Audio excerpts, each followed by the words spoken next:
Welcome back. The International Relations Department, has confirmed that all South Africans detained by Israel from the Global Sumud Flotilla will be released tomorrow. The detainees, including former President Nelson Mandela's grandson Mandla, they'll be sent to Jordan before returning home. Yesterday, the department said its team visited Negev Prison to meet South African activists. DIRCO confirmed they were in good health. Around 450 people were arrested after Israeli forces intercepted the Global Sumud Flotilla, which was traveling to Gaza with aid.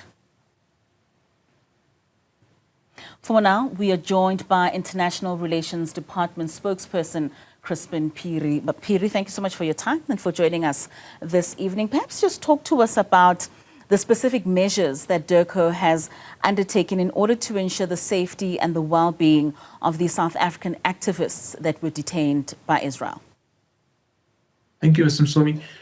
What we have done is to provide consular service. So what you would have seen yesterday, the information that we have communicated was to firstly verify where the citizens are and where they've been detained, also under which laws, and what processes apply to ensure that they are released. And we were pleased to confirm already yesterday we knew that they had been seen by a judge and their release or their deportation was imminent.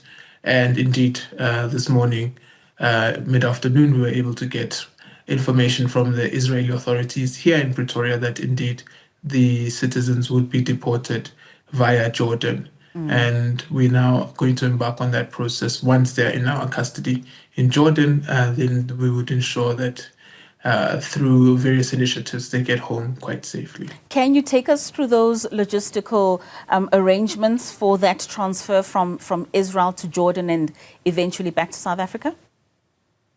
At this stage, we want to just keep it a bit quiet around what those logistical processes are. But we can confirm that they will be departing Jordan. Once they're in Jordan and once we know that they're in good condition, they will be able to depart Jordan, possibly via another country and then back to South Africa. As you may know, of course, there are no direct flights currently to Jordan, so it would require them to go via another country. So we expect them at the very least, I think, to be back in South Africa early Wednesday or in the afternoon on Wednesday. Are there any ongoing discussions with Israel apart from the transfer of the detainees to get back to South Africa, but just to improve cooperation and prevent future detentions of South African citizens under such circumstances? Are there further discussions beyond the logistics of the detainees? Let me start by saying that Minister Lamula has thanked all the relevant parties for their cooperation and the coordination of this activity to ensure that our citizens are well taken care of, are in good health, but also do return following a due process. Our discussions with the Israeli authorities have been limited to this aspect, ensuring that the citizens are not harmed, and also ensuring that they have basic access to whatever amenities they require, water, some required medication, because there were chronic illnesses. So our engagements were really limited to this element. Insofar as further engagements around how the application of international law applies, that would probably follow further on through the diplomatic channels. And does this incident in any way reaffirm or shift South Africa's stance on the issue that's happening currently in Gaza, and particularly on international maritime aid efforts to Gaza?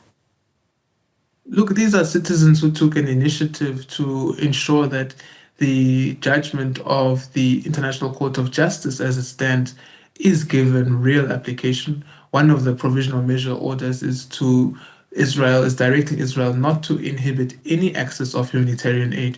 And we have seen over the last couple of months that humanitarian aid has not flown in a manner that has been satisfactory to the UN.